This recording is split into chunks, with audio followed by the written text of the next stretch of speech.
Assalamualaikum warahmatullahi wabarakatuh. Saya akan memaparkan 12 materi untuk penyelesaian tugas UAS Akidah. Perkenalkan, nama saya Adrian Dwi Ramadan dengan NPM 211106010987. Prodi Teknik Sipil semester 1 kelas reguler A. Dengan dosen pengampu Dr. Ahmad Alim MA. Materi yang pertama, akidah. Akidah adalah pondasi dasar. Tanpa akidah, ibadah tidak akan sah. Akidah adalah ikatan keyakinan seseorang. Akidah semacam pondasi, artinya keimanan yang kokoh dengan cara memperdalam akidah. Pondasi akidah Islam didasarkan pada hadis Jibril yang memuat definisi Islam, rukun iman, ihsan, dan peristiwa hari akhir. Kata akidah terambil dari kata bahasa Arab yang berarti mengikat dengan kuat. Dari situlah lahir makna kepercayaan yang kuat. Karena ini berarti mengikat pada yang mempercayai sehingga hatinya tidak beranjak dari apa yang telah dipercaya.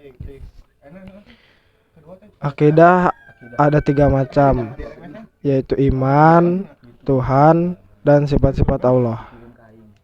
Iman yaitu mengikrarkan dengan lisan dan membenarkan dengan hati.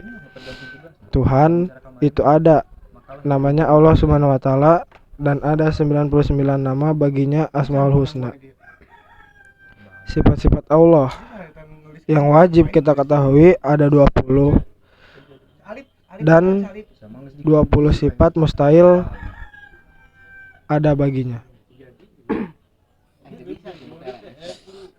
Materi yang kedua, hakikat tauhid. Tauhid adalah pondasi agama Islam. Tanpa tauhid, maka keislaman seseorang percuma saja. Tanamkan jiwa tauhid dalam hati dengan melaksanakan semua perintahnya dan menjauhi larangannya. Kedudukannya sangat penting karena tauhid inilah yang merupakan tujuan pertama diciptakannya manusia, diutusnya Rasul, dan tujuan pokok kehidupan manusia. Tauhid dibagi menjadi 3 jenis, yaitu tauhid rububiyah, tauhid uluwiyah, dan tauhid asma wa sifat.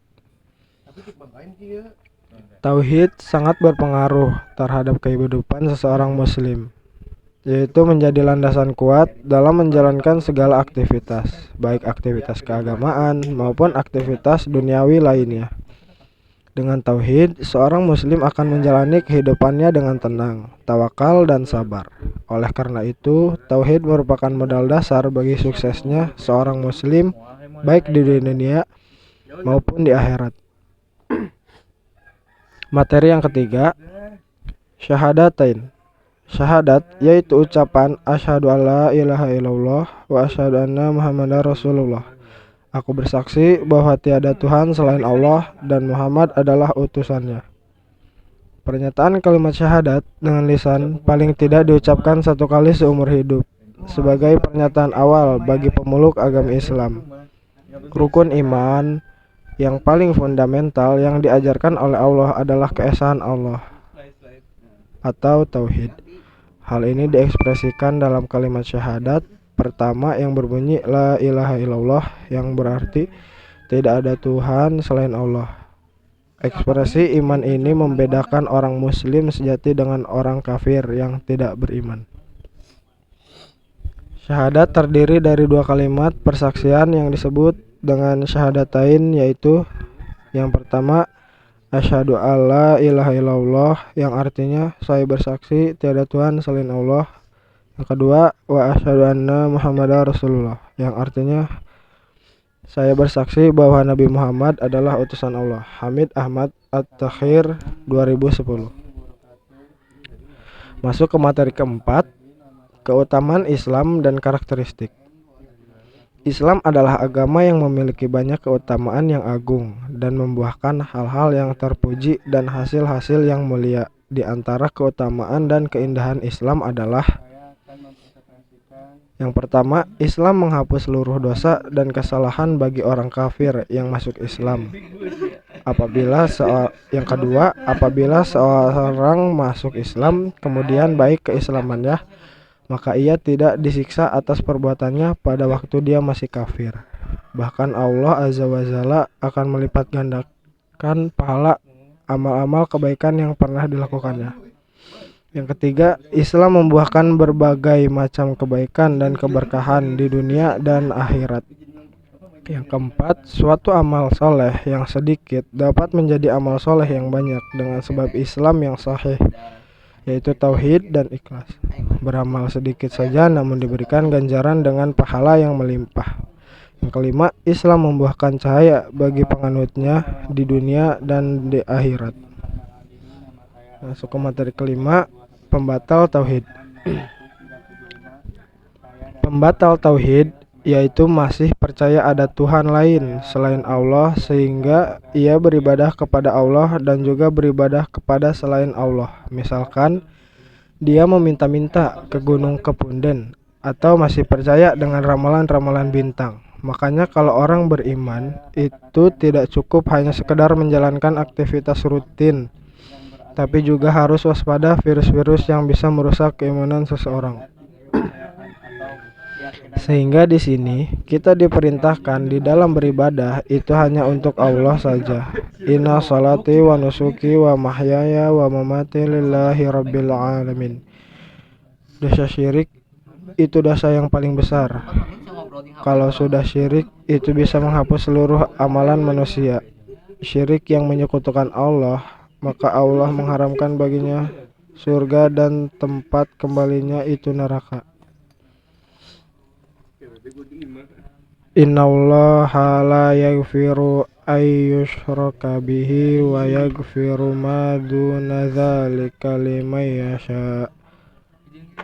Wa may yusyrik billahi faqad iftara itsma azima. Yang artinya, sesungguhnya Allah tidak akan mengampuni dosa karena mempersekutukannya syirik, dan Dia mengampuni apa dosa yang selain syirik itu bagi siapa yang Dia kehendaki. Barang siapa mempersekutukan Allah, maka sungguh dia telah berbuat dosa yang besar. Quran Surat An-Nisa ayat 48. Materi ke-6, alam barzakh dan isinya. Alam barzakh disebut juga sebagai alam kubur. Selain itu, bisa dimaknai sebagai alam mitsal atau kiamat sukra. Alam barzakh merupakan sebuah pemisah antara dunia dengan akhirat.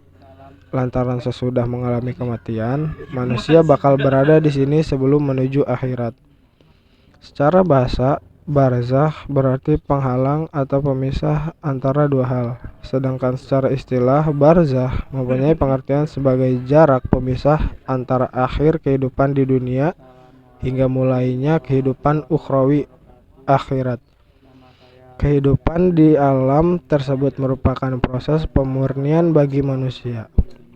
Maksudnya, dibersihkan dari segala dosa selama ini dan dianggap sebagai awal untuk melihat hasil amal yang selama ini dilakukan di dunia. Melalui salah satu riwayat, disebutkan juga tentang terjadinya siksa kubur.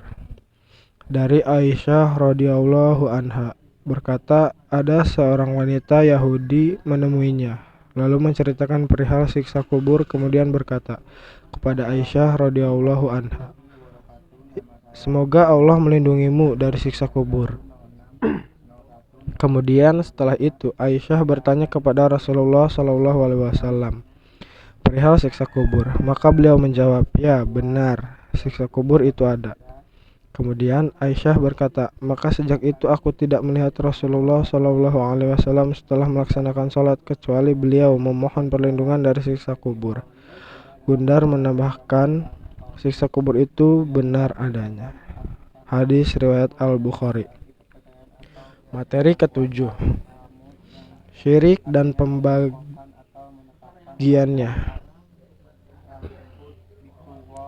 Syirik dalam arti mempersekutukan Tuhan dengan menjadikan sesuatu. sebagai objek pemujaan dan atau tempat menggantungkan harapan dan dambaan termasuk dalam kategori kufr, karena perbuatan tersebut mengingkari kemahakuasaan dan kemahasempurnaannya. Syirik adalah muara dari berbagai kejahatan dan penyelewengan. Syirik juga merupakan rusaknya pikiran atau tingkah laku. Syirik pada hakikatnya adalah ucapan atau akidah tanpa ilmu. Dalam Islam, syirik adalah dosa yang tak bisa diampuni kecuali dengan ketaubat dan meninggalkan kemusyrikan sejauh-jauhnya. Seseorang yang berbuat syirik akan menodai hak prioritas Allah atas hambanya, yaitu mentauhidkan Allah dengan tidak menyekutukannya. Adapun perbuatan syirik akan tetapi terjadi di tengah-tengah umat manusia dengan beragam bentuknya. Untuk mengetahui ragam syirik, maka berikut ini adalah bentuk-bentuk syirik. Yang pertama, sihir. Sihir adalah tindakan kufur dan termasuk 7 dosa besar yang membinasakan. Sihir mengakibatkan bahaya dan tidak bermanfaat. Yang kedua, menyembah kuburan. Menyembah kuburan berarti meyakini bahwa para wali yang telah meninggal bisa memenuhi kebutuhan dan menyingkirkan musibah, serta memohon pertolongan dan bantuan kepada mereka. Yang ketiga, takhayur adalah menganggap mendapati kesialan karena hewan, seseorang, atau suatu tempat, dan itu termasuk syirik karena pelakunya bergantung pada selain Allah Subhanahu wa Ta'ala dengan keyakinan mendapat bahaya dari makhluk yang tidak mempunyai manfaat atau mudarat untuk dirinya sendiri. Materi ke-8, loyalitas akidah Islamiyah. Masalah al-wala atau loyalitas atau kecintaan, dan al-bara berlepas diri atau kebencian adalah masalah yang sangat penting dan ditekankan kewajibannya dalam Islam, bahkan merupakan salah satu landasan keimanan yang agung, yang dengan melalaikannya akan menyebabkan rusaknya keimanan seseorang. Yang pertama, orang-orang yang wajib dicintai dengan kecintaan yang murni dan tanpa kebencian sama sekali. Mereka ini adalah orang-orang yang memiliki keimanan yang murni, sempurna dari kalangan para nabi, para siddiq, orang-orang yang mati syahid, dan orang-orang yang saleh. Yang kedua, orang-orang yang wajib dibenci dan dimusuhi dengan kebencian dan permusuhan yang murni tanpa ada rasa cinta dan sikap loyal sama sekali. Mereka ini adalah orang-orang kafir yang murni kekafirannya dari kalangan orang-orang kafir, musyrik, munafik, murtad atau keluar agama Islam, dan orang-orang yang mulhid, menyeleweng atau menyimpang jauh dari agama Islam seperti orang-orang zindik dengan berbagai macam dan golongan mereka. Yang ketiga, orang-orang yang wajib dicintai dari satu sisi karena keimanan dan ketaatannya, dan dibenci dari sisi yang lain karena perbuatan maksiatnya. Maka terkumpul pada diri mereka ini kecintaan dan kebencian sekaligus. Mereka ini adalah orang-orang mukmin yang berbuat maksiat. Materi ke-9, relevansi akidah dan kepribadian.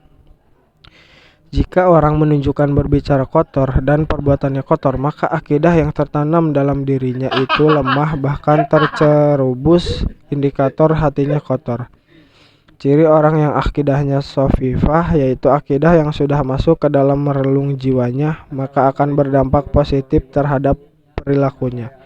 Secara sosial, orang lain tidak tersakiti oleh lisannya, yang artinya dia akan senantiasa menggunakan bahasa yang santun sehingga tidak menyakiti orang lain. Oleh karena itu, kalau kita muslim, harus muslim juga lisannya dan muslim juga tangan perbuatannya, sehingga Islam itu akan menjadi mercusuar umat Islam rahmatan lil alamin. Kalau kita memang sebagai seorang muslim membawa bendera Islam yang mengamalkan segala ajaran-ajaran Islam sehingga menjadi pribadi yang soleh. Materi ke-10, akidah dan toleransi. Adapun secara etimologi atau bahasa, toleransi yang berasal dari bahasa Latin yaitu tolerare berarti sabar dan menahan diri. Sedangkan secara terminologi toleransi merupakan sikap saling menghormati, menghargai, menyampaikan pendapat, kepercayaan, pandangan terhadap sesama manusia yang pada dasarnya bertentangan dengan diri sendiri. Tidak bisa dipungkiri jika toleransi memegang peranan penting dalam menjaga perdamaian. Tentu sikap toleransi ini sangat dibutuhkan di tengah masyarakat Indonesia yang memiliki latar belakang budaya bangsa yang sangat beragam seperti agama, suku, ras, dan juga warna kulit. Dalam agama Islam itu sendiri, toleransi disebut dengan tasamuh. Tasamuh atau tasahul memiliki arti kemudahan. Dengan demikian, dapat diartikan bahwa agama Islam memberikan kemudahan bagi siapapun untuk menjalankan apa yang telah diyakini sesuai dengan ajaran masing-masing, tanpa adanya tekanan atau tidak mengusik kepercayaan yang telah dijalani orang lain. Agama Islam sangatlah menjunjung tinggi akan nilai-nilai toleransi. Dalam Al-Quran telah dijelaskan tentang bagaimana mengatur hubungan antar umat beragama yang lainnya. Oleh sebab itu, setiap umat muslim wajib memiliki sikap toleran kepada umat agama lainnya. Materi ke-11. Hubungan tauhid, Pancasila, dan demokrasi. Kita patut untuk mensyukuri atas nikmat iman dan Islam dan juga nikmat kesatuan yang nikmat yang saling tidak mengganggu antara umat beragama yang saling berdampingan, saling mengetahui posisi masing-masing, sehingga negara kesatuan Republik Indonesia menjadi contoh bagi negara-negara yang lainnya dalam masalah menjalin toleransi. Ini tentu patut untuk kita jadikan sebagai contoh. Negara yang kita cintai ini adalah sebagai negara yang besarnya, negara yang berketuhanan yang Maha Esa, yang tidak bisa dipisahkan kemerdekaannya dengan rahmatnya dari Allah Subhanahu wa Ta'ala. Seorang muslim harus menjadi garda terdepan antara tauhid dan Pancasila ini saling bersinergi. Sila pertama diawali dengan tauhid yang berketuhanan yang Maha Esa, sehingga tidak perlu lagi ada istilah aku, ada opini, atau ada suara-suara sumbang yang mencoba untuk mempertarungkan atau mengadu domba antar Islam dan Pancasila. Para pendiri bangsa ini dan juga para tokoh ulamanya itu sudah mengingatkan dan mewanti-wanti, bahkan sudah bersepakat bahwa untuk mengawal NKRI, umat Islam harus menyadari bahwa komitmen berbangsa dan bernegara sebagai karakter dan jati diri muslimnya Indonesia. Materi ke-12, yaitu termasuk materi terakhir. Mutasi budaya jahiliyah. Manusia mengalami kemudahan di bidang ilmu, khususnya di bidang sains dan teknologi. Tetapi tanpa disadari terkirim pula budaya-budaya lama, yaitu budaya-budaya jahiliyah yang sudah terkubur, tetapi ternyata beriringan perkembangan zaman dihidupkan kembali, di mana manusia merasa hidup di masyarakat digital, masyarakat yang penuh dengan energi, yang berkelanjutan, mobilitas yang cerdas, kemudian teknologi yang tingginya, era industri yang dimana ini semua serba bisa, era digital, era teknologi informasi dan komunikasi yang begitu canggih itu, yang dianggap semuanya telah ada, bahkan ada di tangan kita. Dengan berkembangnya semua pun sekarang koneksi data yang begitu luas tanpa batas menciptakan masyarakat yang super canggih, bisa menggerakkan segalanya. Tapi di satu sisi terkadang budaya-budaya lama, budaya-budaya jahiliyah itu malah dibawa secara mutasi, dan mutasinya lebih variatif, mengalahkan mutasi COVID-19 itu sendiri, dengan budaya Buddha yang diklaim menjadi budaya maju, tetapi diiringi juga budaya-budaya lama yang terus bermutasi, yang terkadang boleh jadi satu sisi penggerak kemajuan teknologi, tapi di sisi akidah khususnya itu semakin rusak. Karena ketika budaya jahiliyah ini mau tak kasih beriringan dengan zaman yang begitu canggih. Sekian pemaparan dari ke-12 materi saya untuk penyelesaian tugas UAS mata kuliah akidah. Wassalamualaikum warahmatullahi wabarakatuh.